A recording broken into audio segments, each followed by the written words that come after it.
এর কোরবানির সময় যখন গরু জবাই করো, একটা গরুর সামনে ছুরি দেখাইও না, নিষেধ, গরু কষ্ট পাবে।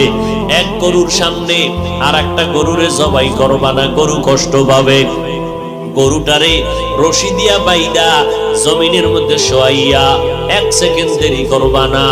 কিন্তু আমাদের সমাজের মানুষেরা কোরবানির সময় গরুটারে হাতে পায়ে বান্ধিয়া মাটির মধ্যে শোয়াইয়া এরপরে বিশাল চিঠি পড়ে, অমুকের মাইয়া, অমুকের ভোলা, এইরকম 7 নাম 13 বাড়ির নাম নিয়া গোষ্ঠী শুদ্ধা নাম পড়ে।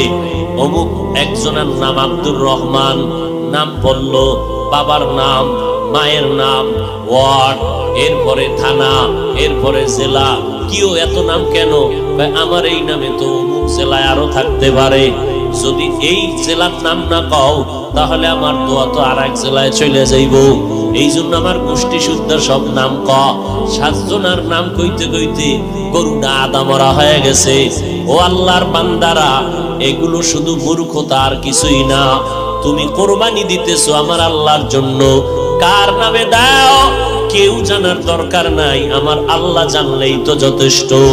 আল্লাহর জন্যই যদি দিয়া থাকো, ইমাম সাহেবের ডাইকে আবার গরুটারে কষ্ট দিয়ে কেন চিঠি পড়াও?